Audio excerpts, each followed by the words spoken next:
अस्सलाम वालेकुम। SMTV global के साथ मैं हूं आमना अनफाल। सबसे पहले न्यूज़ हेडलाइंस।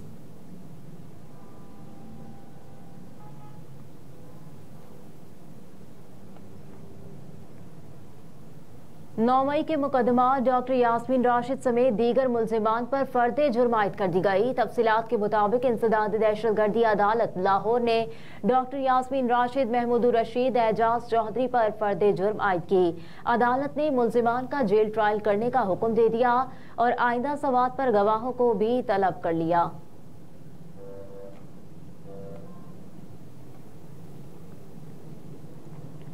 RTS RME की छुट्टी इंतखाबी नताइज के लिए जदीद सिस्टम तैयार कर लिया गया।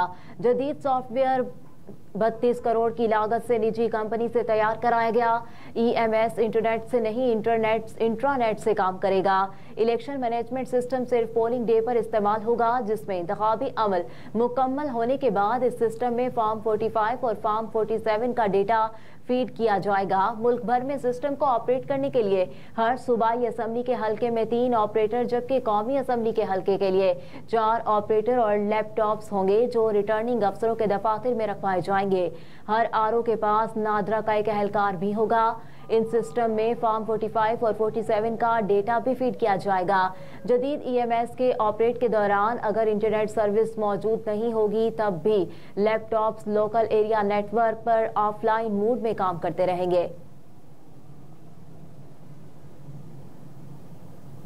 पंजाब में दफा 144 के निफाज के खिलाफ दरखास्त पर फैसला महफूज कर लिया गया। लाहौर हाई कोर्ट के जज जस्टिस शाहिद बिलाल हसन ने शहरी शबीर इस्माइल की दरखास्त पर समाअत की, जिसमें पंजाब में दफा 144 के निफाज को चैलेंज किया गया है। अदालत ने दरखास्त पर हुकूमत पंजाब और इलेक्शन कमीशन को नोटिस जारी कर रखे हैं। दरखास्त गुजार ने अदालत में मौकिफ इख्तियार किया कि इलेक्शन होने वाले हैं, इसलिए दफा 144 नहीं लगाई जा सकती। असलहा ले जाने के लिए दफा 144 लगाने की जरूरत नहीं, ये एक अलहदा जुर्म है। दरखास्त में मजीद कहा गया कि अगर दफा 144 लगानी थी तो इलेक्शन कमीशन खुद दरखास्त देता। पंजाब हुकूमत की तरफ से दफा 144 को कलअदम करार दिया जाए।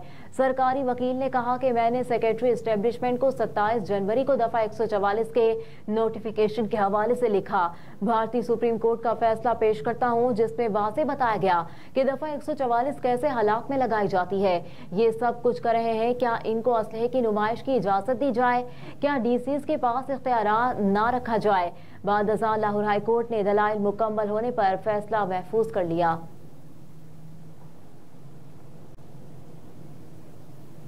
इलेक्शन ड्यूटी से गैर हाजिर सरकारी मुलाजमीन की गिरफ्तारी का हुक्म। सजावल के हल्के PS 74 से इंतखाबात की ड्यूटी से गैर हाजिर 300 से ज्यादा एहलकारों के वारंट की गिरफ्तारी जारी कर दिए गए। वारंट जारी होने वालों में मेडिकल अफसरान, असातिज़ा और दीगर सरकारी मुलाजमीन शामिल हैं। दूसरी जानिब सहवन से इलेक्शन ड्यूटी से 134 सरकारी मुलाजमीन गैर हाजिर हैं। रिटर्निंग अफसरान ने कहा है कि SSP सजावल गैर हाजिर मुलाजमीन को गिरफ्तार करके पेश करें। मुलाजमीन की अक्सरियत ने हाजिरी की यकीन दहानी कराई है।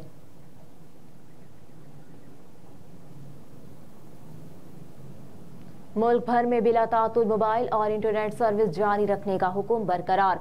चीफ जस्टिस अकील अहमद अब्बासी ने सिंध हाई कोर्ट में मुल्क में बार बार इंटरनेट सर्विस की बंदिश और तातुल के खिलाफ दरखास्त पर समाअत की। चीफ जस्टिस ने मुल्क में बार बार इंटरनेट सर्विस की बंदिश के मामले पर रिमार्क्स देते हुए कहा कि हमारा इंटरनेट नहीं चलता तो कहीं और क्या चलता होगा, लगता है इलेक्शन के बाद ठीक हो जाएगा। अदालत ने मुल्क भर में इंटरनेट सर्विस बिला तातुल बहाल रखने से मुतालिक हुक्म इम्तना और मोबाइल इंटरनेट सर्विस बिला तातुल जारी रखने का हुक्म दे दिया। अदालत ने PTA के वकील की अदम हाजिरी पर समाअत 21 फरवरी तक मुलतवी कर दी।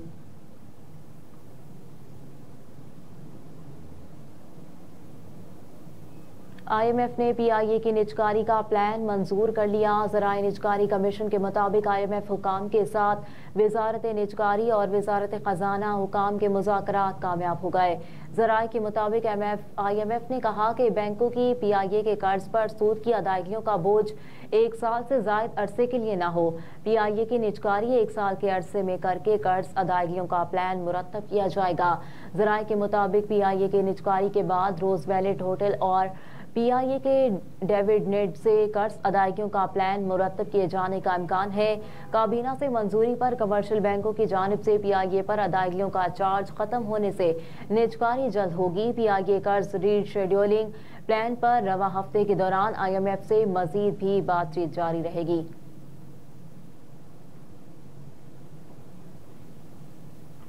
कराची में पुलिस मुकाबले में 2 डाकू हलाक हो गए। SSP कोरंगी हसन सरदार न्यासी ने प्रेस कॉन्फ्रेंस में बताया कि लांडी में पुलिस और डाकुओं के दरमियान फायरिंग का तबादला हुआ, जिसके नतीजे में पुलिस एहलकार नमान जख्मी हो गया, जबकि पुलिस की जानिब से जवाबी कार्रवाई में 2 डाकू हलाक हो गए। SSP कोरंगी के बताया कि हलाक डाकुओं से असलहा और छीने हुए 7 मोबाइल फोन बरामद हुए। इलाके में पुलिस की सर्चिंग का अमल जारी। हलाक डाकू मुतादिद स्ट्रीट क्राइम की वारदातों में मुलव्विस था।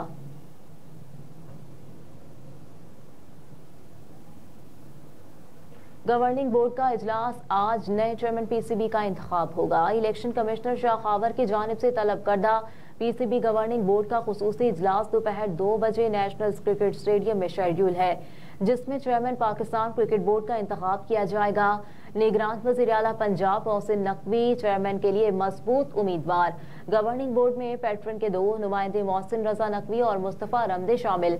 इनके अलावा आज़ाद जम्मू कश्मीर, डेरा मुराद जमाली, लाड़काना, बहावलपुर, सुई नादरन गैस, खनी गिलास, स्टेट बैंक और PTV गवर्निंग बोर्ड का हिस्सा है। इजलास में वजारत बैनुल सूबाई राब्ता के सेक्रेटरी या कोई और नुमाइंदे नॉन वोटिंग मेंबर की हैसियत से शरीक होंगे। पाकिस्तान में इंतखाबी अमल की निगरानी कर रहे हैं। अमरीकी महकमा खारजा के तर्जुमान ने कहा कि पाकिस्तान में पुरतशद्दुद वाक़यात और मीडिया पर आयद पाबंदियों पर तशवीश है। पाकिस्तान में इंटरनेट की बंदिश और आज़ादी इजहार राय में रुकावटों को भी देख रहे हैं। पाकिस्तानियों को बगैर खौफ के अपने रहनुमाओं को चुनने का हक है। तर्जुमान अमरीकी महकमा खारजा वेदांत पटेल ने मजीद कहा कि पाकिस्तान के अवाम इंतखाबात के जरिए बुनियादी हक इस्तेमाल करने के मुस्तहिक है। पाकिस्तान में इंतखाबी अमल की निगरानी कर रहे हैं। इलेक्शन में वसी पैमाने पर अवाम की आजादाना शिरकत देखना चाहते हैं।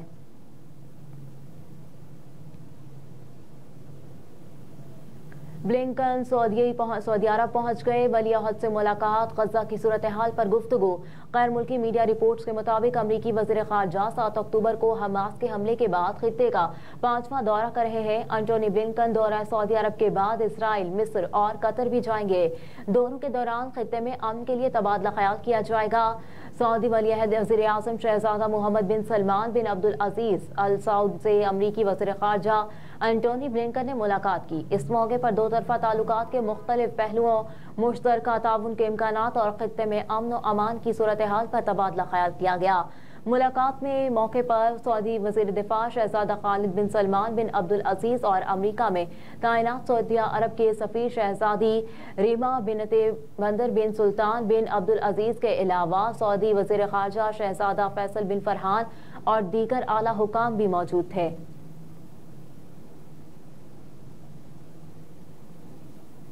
हेडलाइंस आप जान चुके। न्यूज़ स्टूडियो से फिल वक्त इतना ही। आप देखते रहिए SMTV ग्लोबल।